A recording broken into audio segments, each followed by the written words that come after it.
الذين أوتوا الكتاب والمؤمنون وليقول الذين في قلوبهم مرض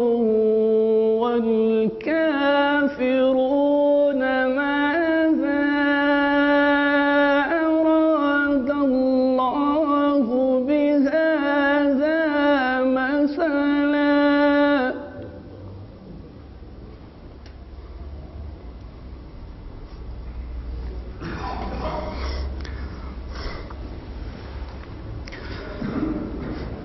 كذلك يضل الله من يشاء ويهدي من يشاء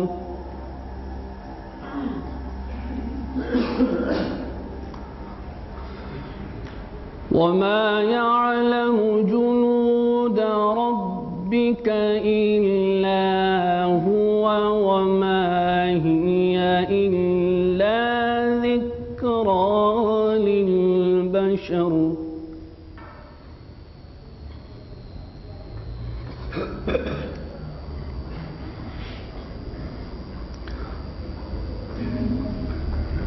كلا والقمر والليل إذ أدبر والصبح إذا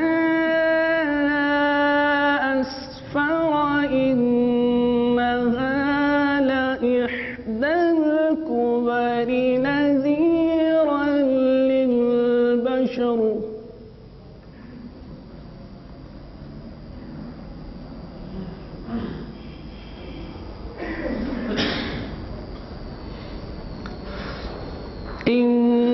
إنها لإحدى الكبر نذيرا للبشر لمن شاء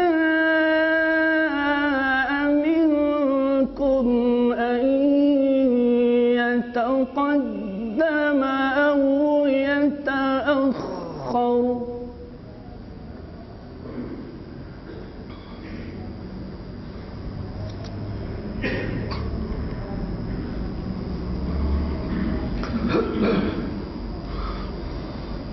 كل نفس بما كسبت رهينة إلا أصحاب اليمين في جنات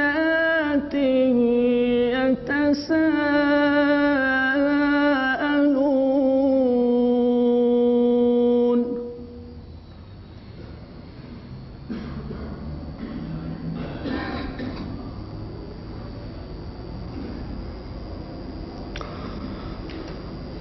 في جنات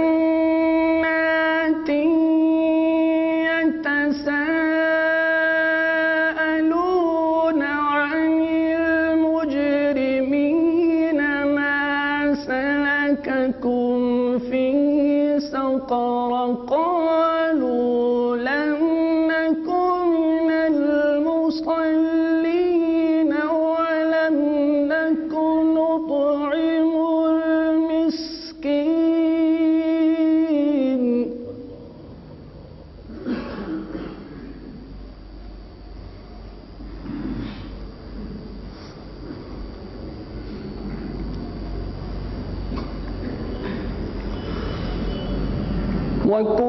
وكنا نخوض مع الخائضين وكنا نكذب بيوم الدين حتى أتانا اليقين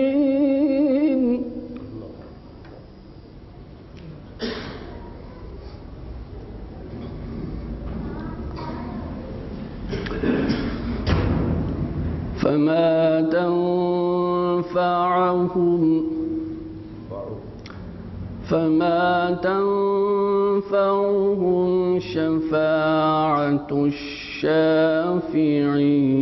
الشافعين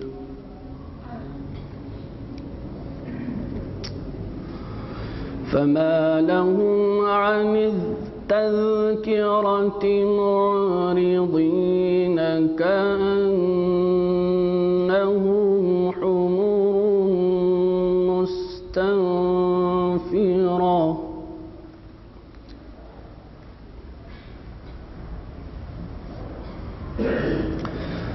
فما لهم عن التذكرة معرضين كأنهم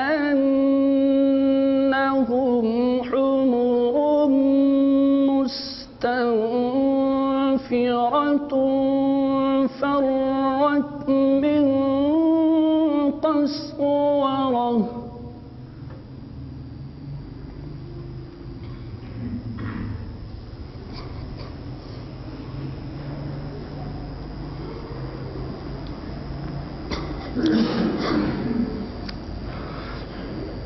بل يريد كل امرئ منهم أن يؤتى صحفا منشرة كلا بل لا يخافون الآخرة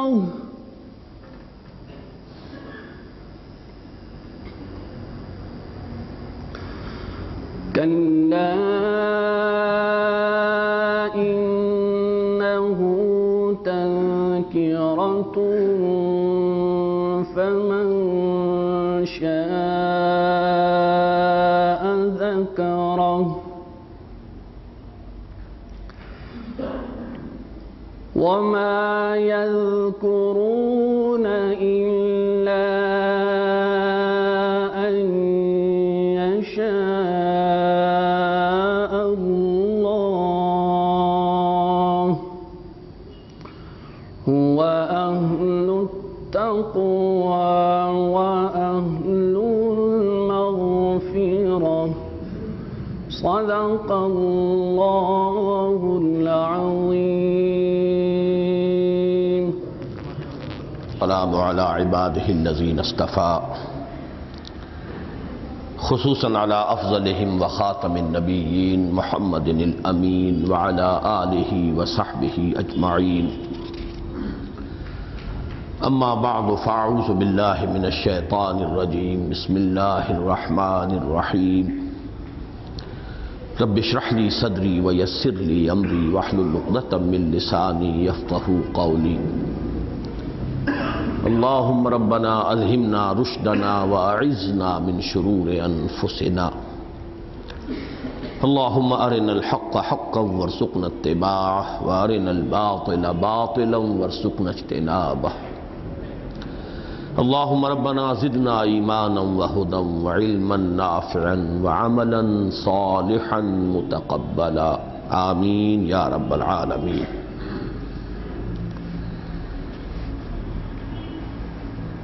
اس سے پہلے میں کئی مرتبہ عرض کر چکا ہوں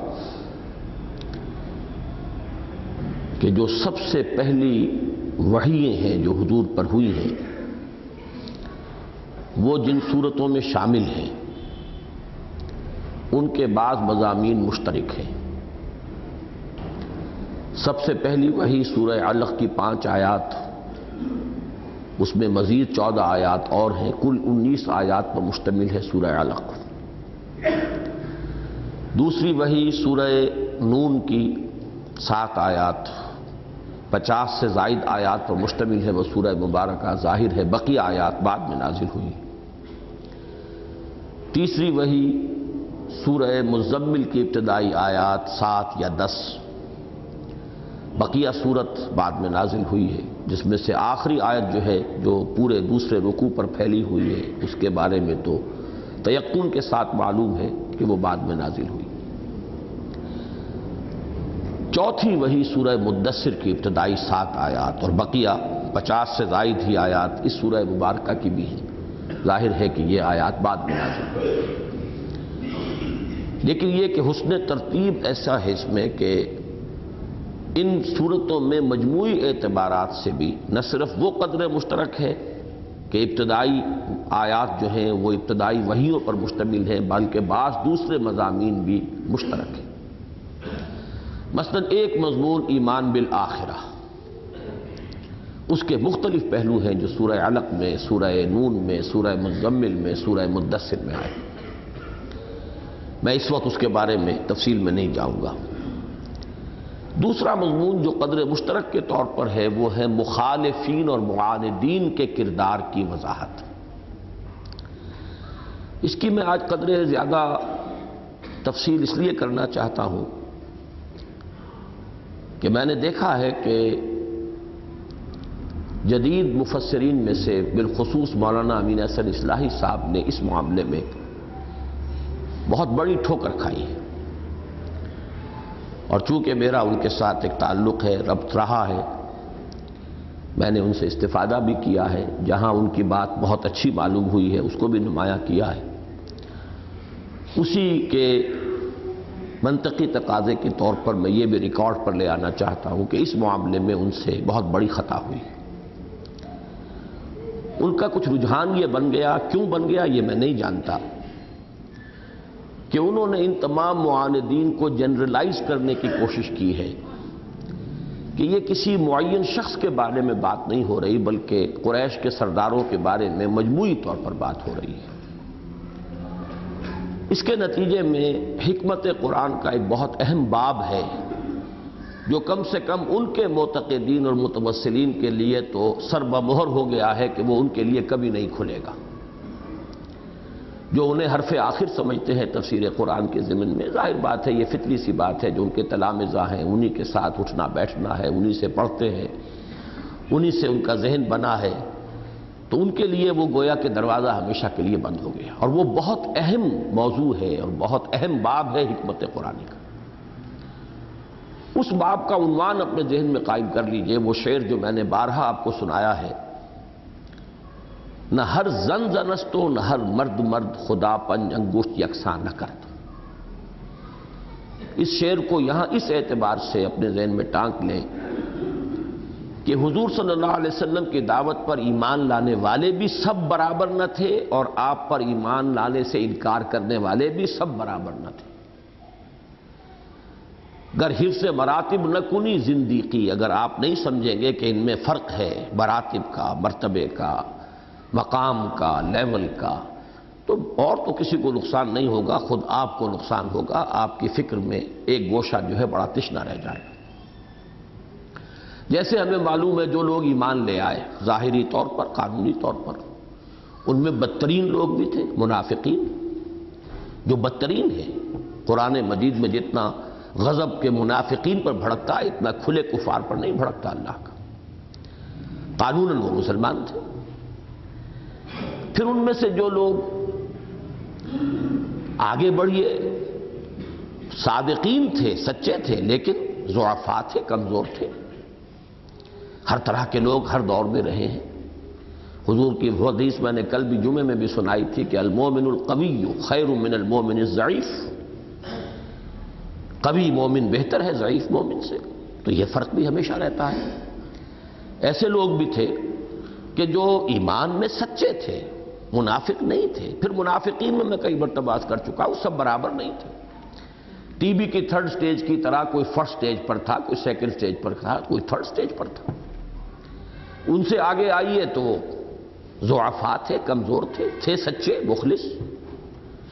ان سے آگے آئیے تو جو پختہ اور قوی عقیدے والے اور پورے ایمان والے تھے، ان میں بھی فرق برات ہے۔ ان میں وہ بھی ہیں کہ جن کو قرآن مجید کہتا ہے کہ وَالسَّابِقُونَ الْأَوَّلُونَ مِنَ الْمُهَاجِرِينَ وَالْأَنصَارِ، ان کے بعد وہ ہیں وَالَّذِينَ اتَّبَعُوهُم بِإِحْسَانٍ۔ قرآن ان میں ایک اور فرق قائم کرتا ہے، وہ لوگ کہ جو فتح سے پہلے ایمان لائے اور جنہوں نے جہاد اور قتال کیا اور انفاق کیا، وہ درجے میں برابر نہیں ہے ان کے کہ جو بعد میں ایمان لائے۔ لا يستوي منكم من انفق من قبل الفتح وقاتل اولئك اعظم درجة من الذين انفقوا من بعد وقاتلوا وكلا وعد الله الحسنى والله بما تعملون خبير۔ تو یہاں پر بھی نامعلوم کتنے مدارج ہیں، کتنے مراتب ہیں۔ اسی طریقے سے جو لوگ ایمان نہیں لائے، اب وہ قانوناً لائن کے اس طرف کھڑے ہیں، ان میں ایسے لوگ بھی ہیں جنہوں نے انتہائی تعاون کیا حضور کے ساتھ، ایمان تو نہیں لائے لیکن مخالف نہیں تھے، معاون تھے۔ اس طائفے اور اس گروہ میں سر خیل جو ہے ابو طالب ہے، آخری وقت تک ڈھال بنا رہا ایک شخص، پورے خاندان کی پشت پناہی جو ہے ابو طالب کے حوالے سے حضور کو حاصل رہی ہے۔ جب تک وہ زندہ رہے ہیں قریش کو یہ فیصلہ کرنے کی ہمت نہیں ہوئی ہے کہ محمد کو قتل کر دیا جائے صلی اللہ علیہ وسلم۔ تو ایمان تو نہیں لائے، قانوناً تو دائرے سے باہر کھڑے ہیں، لیکن موافق ہیں، مخالف نہیں ہیں، معاون ہیں۔ پھر جو ان میں سے مخالفین تھے، اب ان میں 3 درجے ہیں، ان کو ذہن میں رکھیے۔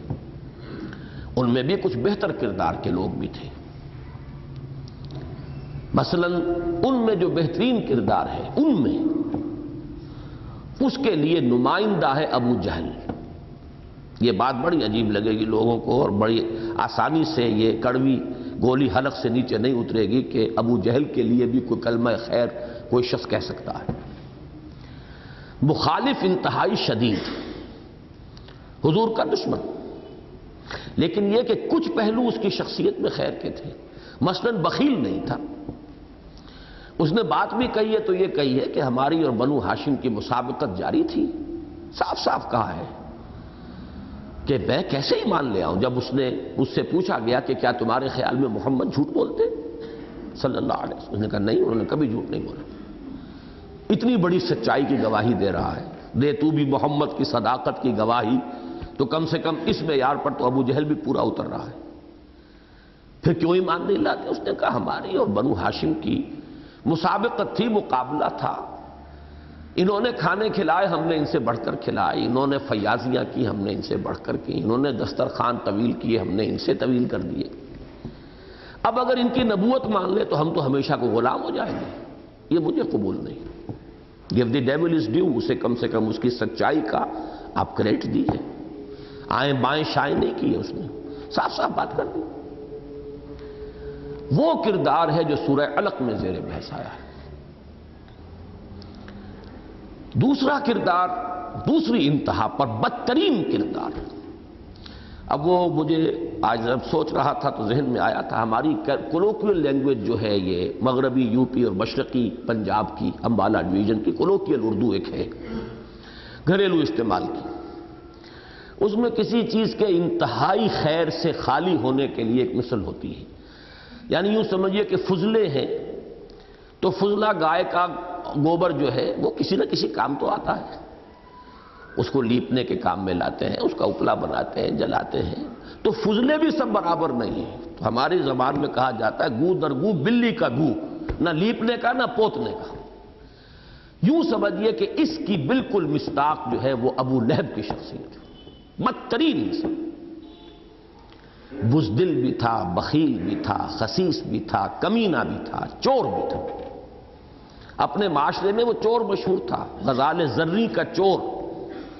اس نے بیت اللہ کے بیت المال سے ایک کبھی چڑھایا گیا ہوگا کسی بڑے آدمی نے ایک ہرن، سونے کا بنا ہوا ہرن، وہ چڑھا دیا، وہ اب اس کے خزانے میں تھا، وہاں سے چرا لیا۔ مشہور تھا یہ، جیسے ایک زمانے میں صدر ایوب صاحب کے دور میں ہمارے ہاں ایک صاحب کے نام کے ساتھ لگ گیا تھا چینی چور۔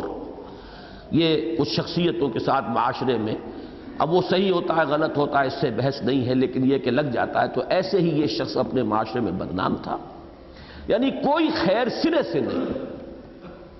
بزدل اتنا تھا کہ جنگ بدر میں جانے کی ہمت نہیں کر سکا، اپنی جگہ پر 2 مرسنریز بھیج دیے تھے، 2 کرائے کے سپاہی، لو بھائی میری جگہ، یہ پیسے تو تھے اس کے پاس، خود جانے کی ہمت نہیں کر سکا۔ اس کا تقابل کیجئے ابو جہل سے کہ ڈٹ کر مقابلے میں آیا، اپنی جان دی ہے ایک نظام باطل کے لیے، باطل عقائد کے لیے، لیکن یہ کہ جس طرف بھی تھا کھل کر تھا، صاف تھا، کھلم کھلا تھا، بدل و جان تھا، اس کے اندر کوئی منافقت اس پہلو سے نہیں تھی، سیدھا سیدھا کھلم کھلا۔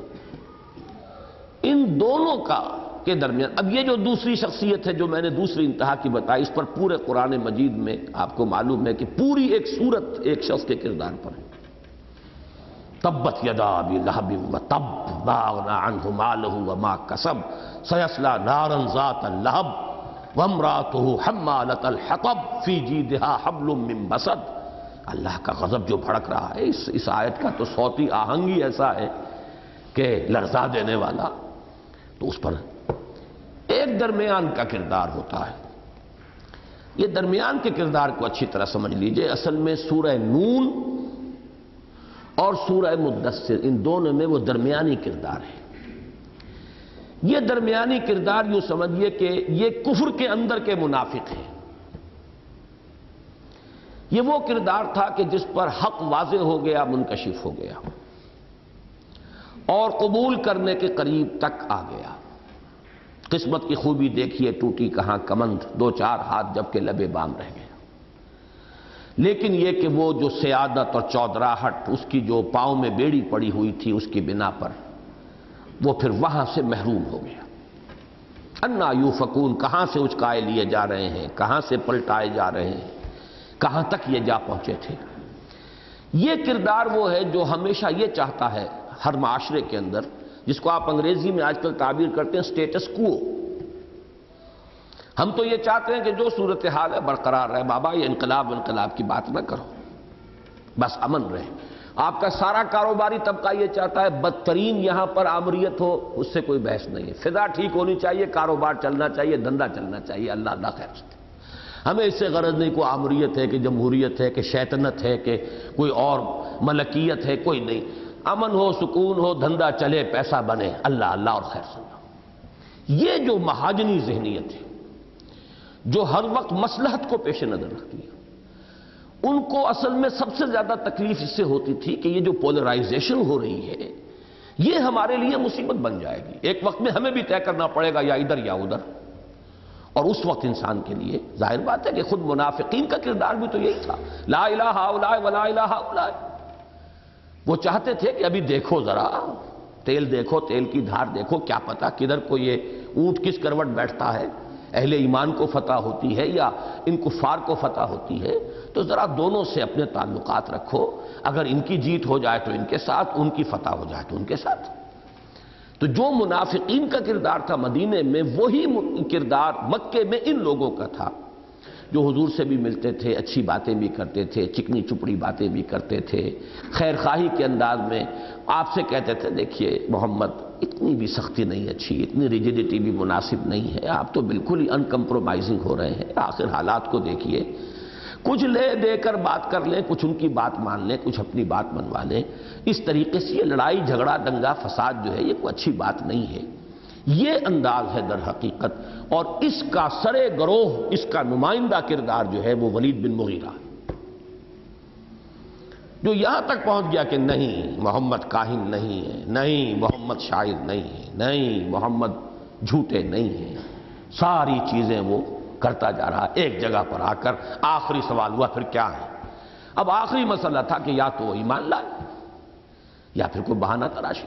تو دیکھیے کتنا نقشہ کھینچا ہے، انہو فکر وقدر فقتل کیف قدر ثم قتل کیف قدر ثم نظر ثم عبس وبصر ثم ادبر واستکبر فقال ان ھذا الا سحر یوسر ان ھذا الا قول البشر سأصلیہ سقر وما ادراک ما سقر لا تبقی ولا تذر۔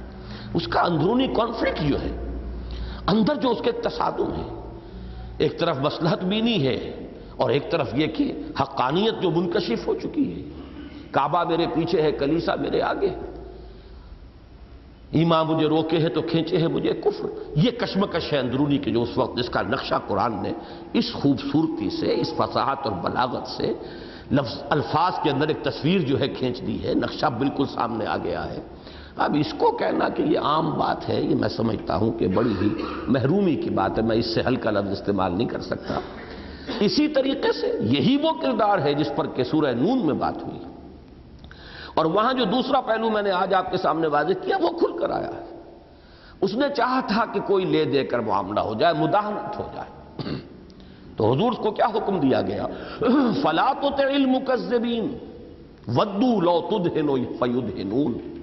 اے نبی یہ چاہتے ہیں کہ آپ ذرا ڈھیلے پڑیں، یہ بھی ڈھیلے ہو جائیں، یہ لے دے کر مصالحت کرنا چاہتے ہیں، یہ چاہتے ہیں کہ کوئی نہ کوئی بارگین ہو جائے، کہیں نہ کہیں سیٹلمنٹ ہو جائے۔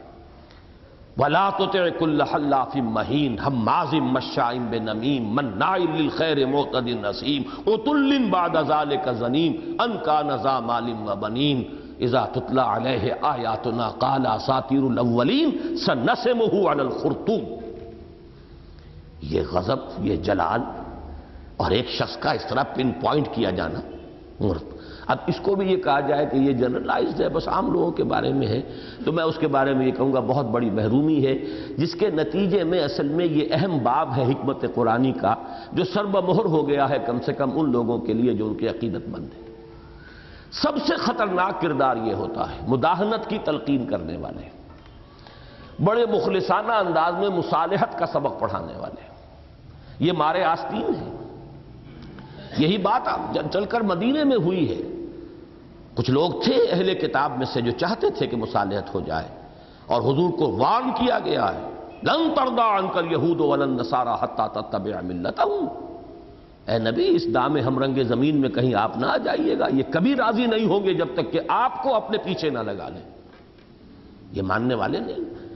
یہ ہر انقلابی تحریک کا خاصہ، جن حضرات کے سامنے یا تو ہے ہی نہیں سرے سے، کبھی رہا ہی نہیں، یا اب کسی وجہ سے نہیں رہا، ختم ہو گیا ہے. یہ تحریکی عنصر جو ہے قرآن مجید کا، حرکی عنصر، ایک انقلابی، ایک تحریک کا ایک معاملہ جو اس کے اندر رچا بسا ہوا ہے، جو جن کے ذہنوں کے اندر وہ چیپٹر کلوز ہو گیا ہے، فہم قرآن کا ایک بہت بڑا حصہ جو ہے اس کا دروازہ ان کے لیے بند ہو گیا. تو یہ اچھی طرح سمجھ لیجئے کہ یہ کردار وہ ہے. بدترین کردار ابو لہب، بہترین کردار. اس پر تو تفصیلی گفتگو اس وقت تو بس ہضم کر لیجئے اسے کسی طریقے سے. ہضم نہ کرے تو ابھی کہیں ٹکا لیجئے، چلیے بعد میں اس پر گفتگو کریں گے. لیکن ایک بات میں آپ کو یہاں بتا دوں، حضور صلی اللہ علیہ وسلم نے ہم وزن قرار دیا ہے عمر فاروق اور ابو جہل کو. دونوں کو پیش کیا، اللہ ان میں سے ایک کو ضرور قبول فرما لے. تو کوئی تو شخصیت کے اندر مشابہت ہے، کوئی وجہ. عمر فاروق کا بھی مزاج یہی ہے، مردانگی، شجاعت. دشمن ہے تو تلوار لے کر چلے ہیں مارنے کے لیے، قتل کرنے کے لیے، اور اگر ہاتھ میں ہاتھ دے دیا ہے تو ہم تن ساتھ ہیں.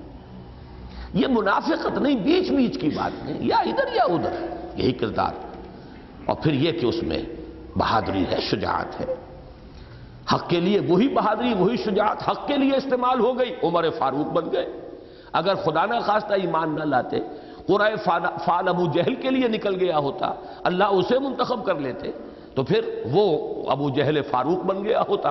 وہ بلکہ اب تو ابو جہل نام نہ رہتا اس کا پھر، بلکہ ابو الحکم اس کا نام تھا اصل میں.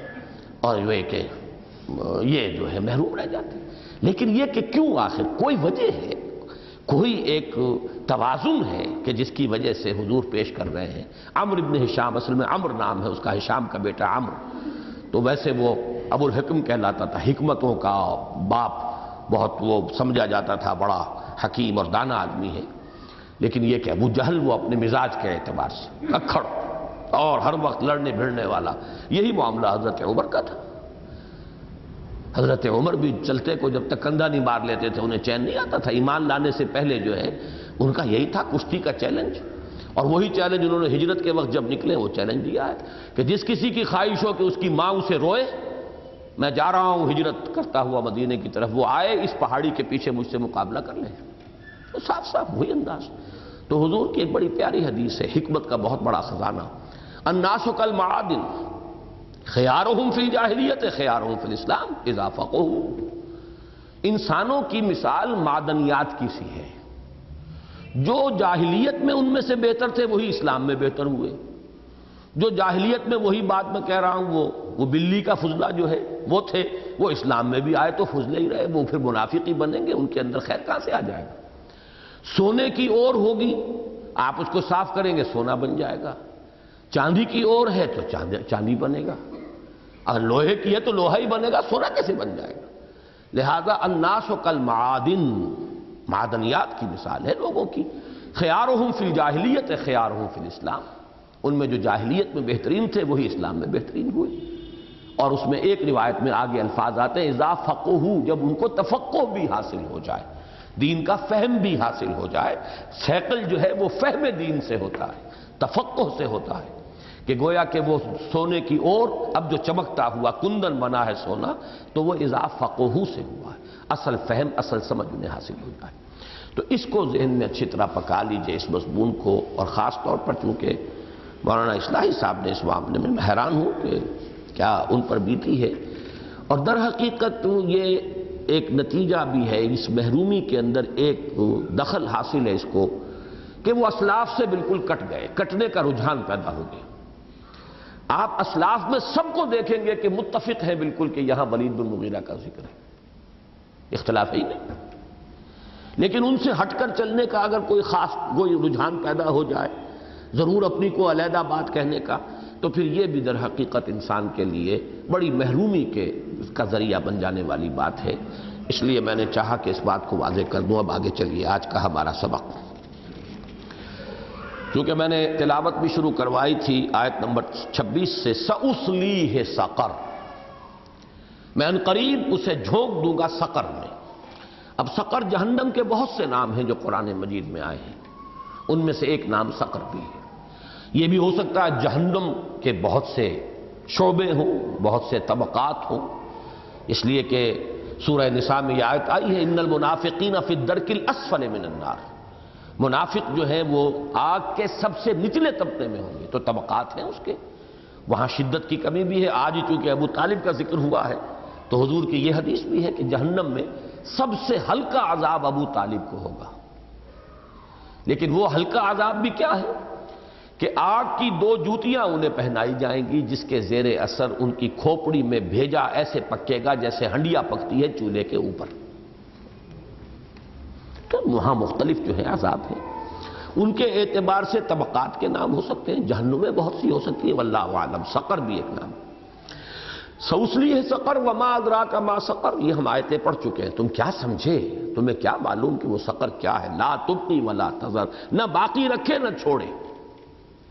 یعنی کوئی بلا ہے، کسی کو چمٹی ہوئی ہے تو 2 شکلیں ہوتی، یا تو اس کو ہلاک کرنے کے در پہ ہو، یا اگر وہ چاہے کہ ابھی سے زندہ رکھنا ہے تو پھر چھوڑ دیتی ہے۔ بلی چوہے سے کھیلتی ہے، آپ نے دیکھا ہوگا، تو کچھ دیر اس کو پھر چھوڑ دیتی ہے، اس کو پھر پکڑتی ہے، پھر بھمبوڑتی ہے، پھر چھوڑ دیتی ہے۔ لیکن وہ جہنم ایسی ہے، نہ چھوڑے اور نہ باقی رکھے۔ ثم لا يموت فیہا ولا یحیا، معلوم ہوتا ہے کہ چپٹی ہوئی تو ایسی ہے جیسے نہیں چھوڑے گی، ختم کر دے گی، لیکن یہ کہ وہ باقی جو ہے اس کو مارتی بھی نہیں۔ تو ثم لا يموت فیہا ولا یحیا۔ لواحۃ للبشر، لواحہ کے 2 معنی میں نے اس کو درس کیے تھے، ایک تو حالت بگاڑ دینے والی، غیر کر دینے والی شے، اور اس کو یوں سمجھیے ہمارے محاورے میں حلیہ بگاڑ دینے والی شے، اور دوسرا لاح یلوح لوحا، لمع کے معنی میں بھی آتا ہے چمک جانا۔ تو اس کے لیے دوسرے معنی یہ ہے، حضرت حسن بصری رحمۃ اللہ علیہ نے یہ ترجیح دی ہے ان معنی کو کہ وہ لوگوں کے بالکل نگاہوں کے سامنے ایک دم روشن ہو جائے گی، یہ ہے وہ جہنم جس کا تم سے وعدہ کیا گیا تھا۔ اب جو فرمایا علیہا 19، اس پر معمور ہیں، بلکہ لفظی ترجمہ میں نے کہا تھا، اب یاد آ رہا ہے کہ لفظی ترجمہ تو صرف یہ ہوگا اس پر ہیں 19۔ مراد کیا ہے اس میں، اگر ہم درمیان میں خانہ پوری کریں گے کہ اس پر معمور ہیں 19 سرہنگ ہیں، 19 پہرے دار ہیں، 19 داروغہ ہیں، 19 دربان ہیں، یا 19 سردار ہیں، ہر سردار کے ساتھ ہزاروں کی ہو سکتا ہے کہ ریجمنٹ ہو، لیکن یہ کہ 19 کا ایک عدد یہاں پر آیا ہے بہت اختصار کے ساتھ، علیہا 19۔ یہاں تک تو یہ سورہ مبارکہ ایک خاص ردم سے چلی آ رہی ہے۔ اگلی آیت جو ہے 31 نمبر، یہ اس کے مزاج سے بہت ہٹ کر ہے، اپنے مضامین کے اعتبار سے، الفاظ کے اعتبار سے۔ پھر یہ کہ آپ ذہن میں نقشہ قائم کر لیجئے، میرے اس مصحف میں 12 سطروں میں 30 آیتیں آئی ہیں، اور یہ اکیلی آیت جو ہے جو یہاں سے شروع ہو رہی ہے یہ 6 سطروں میں ہے، گویا کہ 15 آیات کے مساوی ہے اس سورت کے حجم کے اعتبار سے یہ ایک آیت جو آ رہی ہے۔ ایک تو مشابہت پیدا ہو گئی اس سے سورہ مزمل سے، جوڑا ہے نا، اس میں بھی 19 آیات وہ اپنے خاص ردم پر چلی آ رہی ہیں، خاص آہنگ ہے، لیکن یہ کہ پھر 20ویں آیت جس پر کہ دوسرا رکوع مشتمل ہے، یا جیسے کہ حضرت عبداللہ ابن عباس رضی اللہ تعالی عنہما کا میں نے ایک قول آپ کو بتایا کہ وہ انہیں 2 آیتیں سمجھتے ہیں، تو بہرحال وہ اتنی طویل۔ اسی طریقے سے یہاں بھی ہم دیکھ رہے ہیں کہ ایک آیت انتہائی طویل ہے، اور اس سورت کی ایوریج جو ہے 15 آیتوں کے مساوی ایک آیت ہے۔ فرمایا وَمَا جَعَلْنَا أَصْحَابَ النَّارِ إِلَّا مَلَائِكَةً، اس کا پس منظر سمجھ لیجئے۔ جب یہ آیت اتری 19 پر، اس پر معمور ہے 19، تو اس کا استہزاء شروع ہوا بہت زوردار انداز میں، بڑا ٹھٹھا لگا۔ اچھا جی بس 19؟ مختلف واقعات مفسرین نے مختلف روایات دی ہیں۔ ابو جہل نے کہا لو بھائی وہ ابن کبشہ یہ کہتا ہے کہ 19 ہے، تو تمہاری مائیں تمہیں روئیں 19 کو بھی نہیں سنبھال سکو گے؟ کسی نے ایک نے کہا جی 17 کے لیے تو میں کافی ہوں، 2 کا آپ بندوبست کر لیجئے، کسی نے کہا کہ 10 کے لیے میں کافی ہوں، 9 کا سب لوگ کر لیں، کسی نے کہا میں 19 کے لیے کافی ہوں۔ بڑا کوئی پہلوان تھا، ابو الاسدین، 2 شیروں کا باپ تھا وہ، اس نے کہا میں 19 سنبھال لوں گا، آپ کو فکر نہ کریں۔ تو کیا ڈراوا خط کیا ہے، 19 ہے کل۔ تو یہ جو استہزاء اور تمسخر اور مذاق اڑنا شروع ہوا اس پر، اب یہ ہے در حقیقت پس منظر میں کیفیت، اس کے ساتھ اب یہ آیت نازل ہو رہی ہے۔ وَمَا جَعَلْنَا أَصْحَابَ النَّارِ إِلَّا مَلَائِكَةً۔ اول تو یہ کہ اس کے بارے میں یہ تو یقین کے ساتھ معلوم ہو گیا کہ یہ اس کے ساتھ نازل نہیں ہو سکتی۔ وہ تو جب استہزاء ہوا، تمسخر ہوا، مذاق اڑا، تبھی تو اس کے لیے ایک یوں سمجھیے کہ اوکیزن، ایک موقع بنا کے اس کی وضاحت کی جائے۔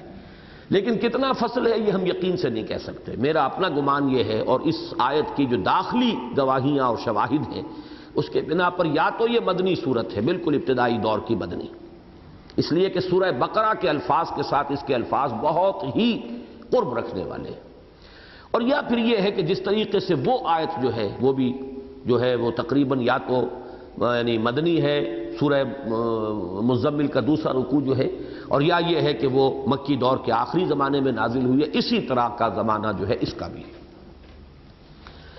وَمَا جَعَلْنَا أَصْحَابَ النَّارِ إِلَّا مَلَائِكَةً۔ پہلی نفی تو یہ کی گئی کہ ہوش میں آؤ، یہ انسان نہیں ہے تمہاری طرح کے اس گوشت پوست کے بنے ہوئے انسان جن سے کشتی کرنے کا، اور جن میں سے 19 یا 17 یا 10 کو ایک آدمی سنبھالنے کے قابل جو اپنے آپ کا اعلان کر رہا ہے۔ وَمَا جَعَلْنَا أَصْحَابَ النَّارِ إِلَّا مَلَائِكَةً۔ اصحاب النار سے مراد ہے یعنی آگ پر معمور جو ہیں کارندے، آگ والے سے مراد جہنمی نہیں معاذ اللہ، بلکہ یہ کہ جو وہاں معمور ہیں، ہم نے انہیں بنایا ہے فرشتہ، وہ فرشتے ہیں وہاں پر معمور، اللہ کی فوج جو ہے وہ فرشتوں پر مشتمل ہے، وہ انسانوں پر نہیں ہے۔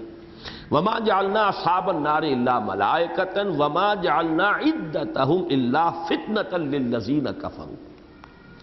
اور ہم نے ان کی جو تعداد بیان کر دی، یہاں جعلنا ہم نے نہیں ٹھہرائی ان کی تعداد، مراد کیا ہے کہ ہم نے جو اس کا اظہار کیا ہے یہاں پر، جو اسے بیان کر دیا ہے، وہ اس لیے نہیں ہے وہ وما جعلنا عدتهم الا فتنة للذین کفروا، مگر اس لیے کہ وہ فتنہ بن جائے ان کافروں کے لیے۔ یہاں ذرا اس لفظ فتنہ کے حوالے سے قرآن مجید کے حکمت اور فلسفے کے ایک بہت اہم حصے کو دوبارہ سمجھ لیجئے۔ یہ لفظ تو بار بار آیا ہے ہمارے منتخب نصاب میں بھی، اس مسلسل درس میں بھی۔ فتنہ کہتے ہیں کسوٹی کو، جس پر کسی چیز کو رگڑ کر معلوم ہو جائے کہ یہ کھری ہے کہ کھوٹی ہے، یہ فتنہ ہے۔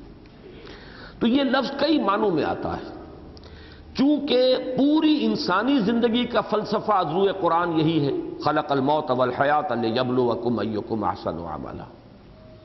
یہ پوری زندگی گویا کہ فتنہ ہے، ہم آزمائے جا رہے ہیں، ہمیں پرکھا جا رہا ہے، وی آر بینگ ٹیسٹڈ، ہمارا امتحان ہو رہا ہے، یہ دار المحن ہے، دار الامتحان ہے، ہر چیز کے ذریعے سے آزمایا جا رہا ہے، خوشی کے ذریعے سے، غمی کے ذریعے سے، نقصان کے ذریعے سے، کہیں سے دولت مل گئی تو آزمایا جا رہا ہے، کبھی دے کر کبھی چھین کر، یہ ہر مختلف صورتیں جو ہے یہ در حقیقت آزمائش کی ہے۔ خلق الموت والحیات لیبلوکم ایکم احسن عملا۔ اسی معنی میں جن چیزوں سے انسان کو کوئی خصوصی محبت اور لگاؤ ہے وہ خاص طور پر فتنہ بن گئی۔ المال والبنون زینت الحیات الدنیا، یہ مال اور بیٹے جو ہے دنیا کی زندگی کی زینت ہے، لہذا اسی لیے فرمایا انما اموالکم واولادکم فتنہ، تمہارے یہ اموال اور اولاد تمہارے حق میں فتنہ ہے۔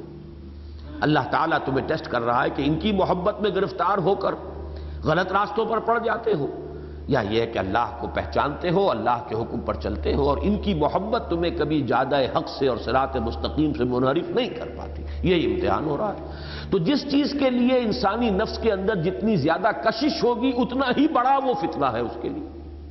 انما اموالکم واولادکم فتنہ یا ایھا الذین آمنوا لا تلھکم اموالکم ولا اولادکم عن ذکر اللہ ومن یفعل ذلک فاولئک هم الخاسرون، سورہ منافقون میں، سورہ تغابن میں انما اموالکم واولادکم فتنہ، اور یہ مضمون تو بار بار آیا۔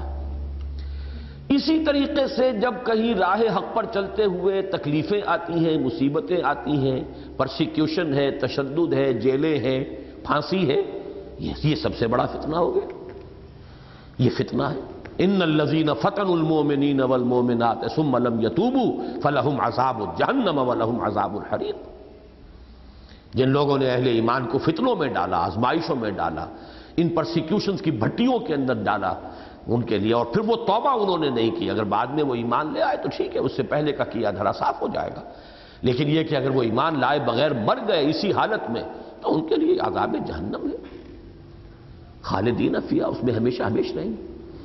اب اس سے اگلی چوتھی بات میں آپ سے عرض کر رہا ہوں کہ قرآن مجید میں ایک فلسفہ یہ بھی ہے کہ اللہ تعالیٰ اہل ایمان کی آزمائش کے لیے اور جو اہل خباثت ہیں ان کے خبث کے پورے طور پر ظاہر کرنے کے لیے خصوصی صورتیں بھی پیدا کرتا ہے فتنے میں ڈالنے کے لیے، تاکہ جن کے اندر کھوٹ ہے وہ کھوٹ نمایاں ہو کر اوپر آ جائے.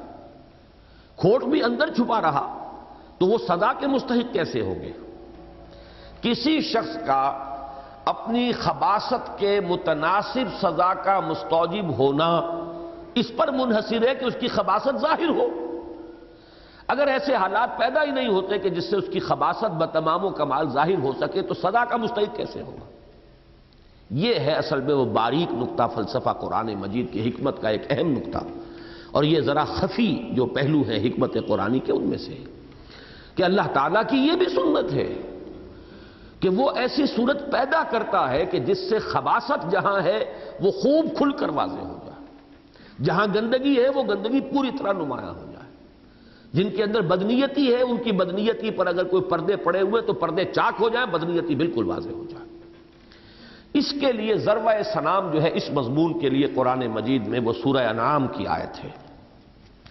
سورہ انعام کا ایک بہت بڑا مضمون یہ ہے، اور اس پر بھی جو سورہ انعام کے شروع کے حصے میں آیت آئی ہے وہ ضربہ سنام ہے قرآن کا، اس موضوع پر چوٹی ہے.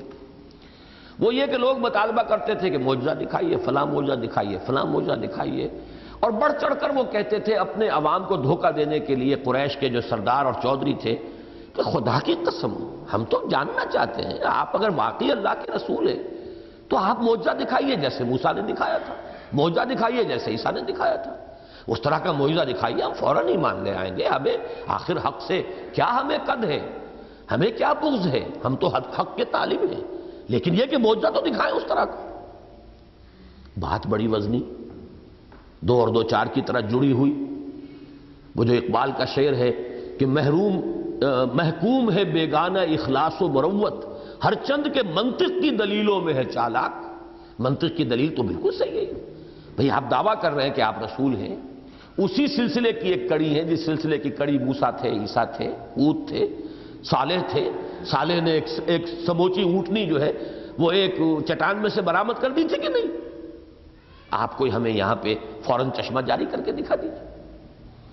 آخر موسیٰ کے ہاتھ کا عصا جو ہے سانپ بنتا تھا کہ نہیں بنتا تھا؟ آپ بھی کوئی ایسا کام کر کے دکھائیے. آپ ہم پر کتاب لے کر نازل ہو، آسمان سے اترتے ہوئے نظر آئے، ہم مان لیں گے. یہ ساری بات سورہ بنی اسرائیل کے اندر آئی ہے. وَقَالُوا لَن نُّؤْمِنَ لَكَ حَتَّىٰ تَفْجُرَ لَنَا مِنَ الْأَرْضِ يَنبُوعًا أَوْ تَكُونَ لَكَ جَنَّةٌ مِّن نَخِيلٍ وَعِنَبٍ فَتُفَجِّرَ الْأَنْهَارَ خِلَالَهَا تَفْجِيرًا أَوْ تُسْقِطَ السَّمَاءَ كَمَا زَعَمْتَ عَلَيْنَا كِسَفًا. یہ أَوْ تَكُونَ لَكَ جَنَّةٌ أَوْ زُخْرُفٍ، کوئی محل بن جائے آپ کے لیے سونے چاندی کا، یا یہ کہ یہاں پر کوئی چشمہ برآمد ہو جائے، یہاں ایک باغ آپ لہلہاتا ہوا کھجوروں کے درختوں کا اور انگوروں کی بیلوں کا فوراً مکے کے اندر پیدا کر دیجئے. یا یہ اور ترقا فی السماء، یا آسمان میں چڑھ کے دکھائیں آپ ہمیں. وَلَن نُّؤْمِنَ لِرُقِيِّكَ، اور صرف چڑھنے کو بھی نہیں مانیں گے، حَتَّىٰ تُنَزِّلَ عَلَيْنَا كِتَابًا نَقْرَؤُهُ، جب تک کہ آپ خود وہ کتاب نازل نہ کریں ہم پر جس کو ہم خود پڑھ لیں اور ہاتھ لگا لیں ہاں کتاب ہے. یہ ہماری آنکھوں کے اوپر کوئی آپ نے نظر بندی نہیں کر دی ہے ہماری. یہ مطالبے تھے. دوسری طرف حضور سے اللہ تعالیٰ فرما رہا ہے نبی ایسا معجزہ ہم نے نہیں دکھانا. وہ دور گزر گیا، وہ انسان کے عہد طفولیت کا دور تھا ذہنی اور فکری اعتبار سے، جبکہ یہ اس طرح کی ہم چیزیں دکھاتے تھے. اب جسے ماننا ہے عقل کی آنکھ سے دیکھے اور مانے، نہیں ماننا دفع ہوتا. یہ معجزہ ہم نہیں دکھائیں گے، اس نوعیت کا معجزہ ہم نہیں دکھائیں گے. تو میں اس مقام پر جب میں گزرا ہوں مجھے یاد ہے میں نے کہا تھا چکی کے 2 پاٹوں کے درمیان آ گئے تھے محمد الرسول اللہ صلی اللہ علیہ وسلم. ان کے ایک پھپھی زاد بھائی کا قول امام راضی نے نقل کیا ہے، جو بڑا ان کا ہمدرد تھا، ایمان تو نہیں لایا تھا لیکن ساتھ بہت ہی جیسے ہوتے ہیں ہمدرد لوگ، رکن تو نہیں بنے، ہمدرد ہیں وہ متفق ہیں، وہ اس طرح کے لوگ ہوتے ہیں، تو وہ اس طرح کا متفق آدمی تھا، سپورٹر تھا حضور کا۔ لیکن ایک محفل میں جب یہ ساری گفتگو ہوئی جس کا کہ ذکر ہوا ہے سورہ بنی اسرائیل میں، انہوں نے جو ہے گویا کہ حجت قائم کر دی محمد پر صلی اللہ علیہ وسلم۔ ہم ماننے کو تیار ہیں بھائی، آپ دکھائیے معجزہ، پھر ہم نہ مانیں تو ہم مجرم، اور نہیں دکھاتے تو اس کا مطلب یہ کہ کمی آپ کی طرف سے ہے۔ تو پھپھی داد بھائی نے جاتے ہوئے کہا کہ محمد اب میں آپ کا ساتھ نہیں دے سکتا، آپ کی قوم نے آپ پر حجت قائم کر دی، اب یا تو آپ مطالبہ پورا کریں ورنہ یہ کہ آپ کی صداقت کو کیسے مانا جائے۔ آگے کہ چکی کے دو پارٹوں کے درمیان صلی اللہ علیہ وسلم، اس پر وہ ہے مضمون جو ہے سورہ، میں وہ اب چونکہ اتنی بحث میں نے کی ہے تو میں وہ آیات بھی آپ کو سنا دوں، کانپ جاتا ہوں میں جب بھی وہ آیات پڑھتا ہوں قرآن مجید کی۔ آیت نمبر 33-34 ہیں کہیں آس پاس۔ قد نعلم انہ لیحزنک الذی یقولون، اے نبی ہمیں خوب معلوم ہے کہ جو کچھ یہ لوگ کہہ رہے ہیں اس سے آپ کو حزن ہے، رنج ہے، غم ہے۔ فإنہم لا یکذبونک، تو اے نبی آپ کیوں اتنے ملول و غمگین ہوتے ہیں، یہ آپ کو تو جھوٹا نہیں کہہ رہے، ولکن الظالمین بآیات اللہ یجحدون، یہ ظالم تو ہماری آیات کا انکار کر رہے ہیں نا، غصہ آئے تو ہمیں آئے، رنج آئے تو ہمیں آئے، آپ کیوں اتنے ملول ہوتے ہیں۔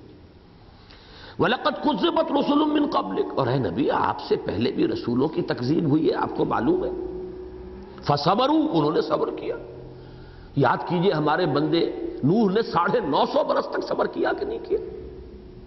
اب یہ گویا کہ حضور کو دلجوئی بھی ہے، تسلی دینا بھی ہے، ہمت بندھانا بھی ہے، یہ ساری باتیں ظاہر بات ہے کہ نبی اللہ کے سامنے تو ظاہر بات ہے کہ ایک بچے کے مانند ہے جس کی تربیت اللہ فرما رہے ہیں، جن کی دلجوئی بھی ہے، تسلی بھی ہے۔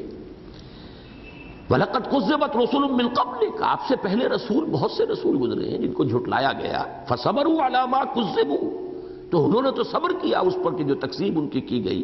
وَأُوذُوا، اور انہیں ایذائیں پہنچائی گئی۔ حَتَّىٰ أَتَاهُمْ نَصْرُنَا، یہاں تک کہ ان کے پاس ہماری مدد آ پہنچی۔ وَلَا مُبَدِّلَ لِكَلِمَاتِ اللَّهِ، اللہ کی باتوں کا، اللہ کے قانون کا، فطرت اللہ کا بدلنے والا کوئی نہیں ہے۔ وَلَقَدْ جَاءَكَ مِن نَّبَإِ الْمُرْسَلِينَ، اور آپ کے پاس رسولوں کی خبریں آ چکی ہیں، نوح کی خبر، ہود کی خبر، صالح کی خبر، لوط کی خبر، کیا یہ خبریں آپ تک ہم نے نہیں پہنچا دی؟ اس لیے کہ یہ سورہ انعام جو ہے اور اعراف، یہ مکی دور کے آخری زمانے کی صورتیں ہیں، گویا کہ پورا مکی قرآن اس کا تقریب اکثر و بیشتر حصہ نازل ہو چکا تھا، جن میں یہ تمام جو ہے حالات و واقعات موجود ہیں۔ اگلی آیت ہے اس کا ذروہ سنام، وَإِن كَانَ كَبُرَ عَلَيْكَ إِعْرَاضُهُمْ، اور اے نبی اگر آپ پر بہت ہی شاق گزر رہا ہے ان کا یہ اعراض اور انکار، بہت بھاری محسوس ہو رہا ہے، فَإِنِ اسْتَطَعْتَ أَن تَبْتَغِيَ نَفَقًا فِي الْأَرْضِ أَوْ سُلَّمًا فِي السَّمَاءِ فَتَأْتِيَهُم بِآيَةٍ، تو اگر آپ میں طاقت ہے تو کہیں زمین میں سرنگ لگا کر یا آسمان پر سیڑھی لگا کر لے آئیے کوئی نشانی آیت، ہم نے نہیں دکھانی۔ دیکھیے رفتہ رفتہ بات نرمی سے سختی کی طرف آئی ہے، آپ کو تھوڑی جھٹلا رہے ہیں، ہمیں جھٹلا رہے ہیں۔ پھر آپ نے ساری خبریں پڑھ لی ہیں، سارے رسولوں کے ساتھ یہ بات آئی ہے، بیتی ہے ان پر، انہوں نے صبر کیا۔ اب یہ کہ اگر بہت ہی بھاری گزر رہا ہے تو ہمارا فیصلہ تو یہی ہے کہ ہم تو نہیں دکھائیں گے، آپ میں طاقت ہے تو لے آئیے۔ وَلَوْ شَاءَ اللَّهُ لَجَمَعَهُمْ عَلَى الْهُدَىٰ فَلَا تَكُونَنَّ مِنَ الْجَاهِلِينَ، اگر اللہ کی مشیت یہی ہوتی تو وہ آنے واحد میں ان سب کو ہدایت پر لے آتا، اس کی قدرت سے کیا بعید ہے۔ تو اے نبی آپ جاہلوں میں سے نہ ہو، معاذ اللہ ثم معاذ اللہ ثم معاذ اللہ۔ یہ لفظ یا تو آیا حضرت نوح سے خطاب کرتے ہوئے، وَإِنِّي أَعِظُكَ أَن تَكُونَ مِنَ الْجَاهِلِينَ، جب انہوں نے اپنے بیٹے کے حق میں جو ڈوب گیا تھا سامنے، اس وقت جب فریاد کی ہے، یا یہاں آیا انما یستجیب الذین یسمعون، دعوت قبول وہی کریں گے، لبیک وہی کہیں گے جو سنتے ہیں۔ والموتى یبعثهم اللہ یوم القیامہ، یبعثهم اللہ ثم الیہ یرجعون، جو مردہ ہیں ان کو تو اللہ اب زندہ کرے گا قیامت کے دن، پھر اس کی طرف لوٹا دیے جائیں گے۔ یعنی جو یہ آپ سے ساری کٹ حجتی کر رہے، حقیقت میں روحانی طور پر یہ مر چکے ہیں، آپ ان کے بارے میں زیادہ دلگیر نہ ہوں، زیادہ نہ سوچیں۔ یہی مضمون پھر آگے چل کر اس سورہ مبارکہ میں ایک دوسرے رخ سے آیا ہے کہ اے نبی یہ جو دعوے کر رہے ہیں سب جھوٹ ہے، فریب ہے، اپنے لوگوں کو صرف ورغلانے کے لیے، اپنے خلوص و اخلاص کا یقین دلانے کے لیے، اپنے متبعین اور اپنے پیروکاروں کو یہ مطمئن کرنے کے لیے چالے ہیں۔ وَلَوْ أَنَّنَا نَزَّلْنَا إِلَيْهِمُ الْمَلَائِكَةَ، اگر ہم ان کے اوپر فرشتے بھی نازل کر دیتے، جیسے کہ یہ کہہ رہے ہیں آسمان سے فرشتہ نازل ہوتا نظر آئے۔ وَكَلَّمَهُمُ الْمَوْتَى، اگر ان سے مردے بھی بات کرتے قبر سے اٹھ کر آ کر کہ یہ محمد حق پر ہیں، صحیح ہیں۔ وَحَشَرْنَا عَلَيْهِمْ كُلَّ شَيْءٍ قُبُلًا، ان کے سامنے ہر شے ہم لے آتے، ان کے بالکل بالمقابل کھڑا کر دیتے۔ مَا كَانُوا لِيُؤْمِنُوا إِلَّا أَن يَشَاءَ اللَّهُ وَلَٰكِنَّ أَكْثَرَهُمْ يَجْهَلُونَ، تب بھی یہ ایمان لانے والے نہیں تھے سوائے ان کے کہ جن کے لیے اللہ ہی کا فیصلہ ہو، اور ان کی اکثریت جو ہے جاہل، جہالت پر اتری ہوئی ہے، ضد پر، ہٹ پر۔ اب یہ آیت ہے جس کے لیے میں نے یہ ساری آپ کو یہ پورا پس منظر بتایا۔ وَكَذَلِكَ جَعَلْنَا لِكُلِّ نَبِيٍّ عَدُوًّا شَيَاطِينَ الْإِنسِ وَالْجِنِّ، اور اسی طرح تو ہم نے ہر نبی کے لیے دشمن بنا کر اٹھایا شیاطین کو، جنوں میں سے بھی انسانوں میں سے بھی ہم نے اٹھایا ہے۔ کیوں اٹھایا ہے؟ تاکہ حق کا حق ہونا واضح ہو جائے، باطل کا باطل ہونا واضح ہو جائے۔ کشمکش ہوگی تو بات چلے گی نا، بھٹی میں وہ تپایا جائے گا تو پتہ چلے گا کھوٹ کتنا ہے کتنا نہیں ہے، اس میں سچائی کتنی ہے اور کھوٹ کتنا ہے۔ یہ بھٹی ہی اگر نہیں پوری طریقے سے گرم ہوتی، نہیں تپتی، تو کیسے پتہ چلے گا؟ کھوٹ بھی رہ جائے گا اور کھرا بھی رہ جائے گا۔ تو یہ تو ہم بھٹی دہکاتے ہیں، خود دہکاتے ہیں۔ ذرا الفاظ نوٹ، وَكَذَلِكَ جَعَلْنَا لِكُلِّ نَبِيٍّ عَدُوًّا شَيَاطِينَ الْإِنسِ وَالْجِنِّ یوحی بعضهم الی بعض زخرف القول غرورا، ایک دوسرے کو وحی کرتے رہتے ہیں بڑے ملمح شدہ باتیں، بڑی خوش اچھی دل کو لگنے والی باتیں، ایک دوسرے کو سپورٹ کرتے رہتے ہیں اسی کفر پر، ایک دوسرے کی تائید کرتے رہتے ہیں۔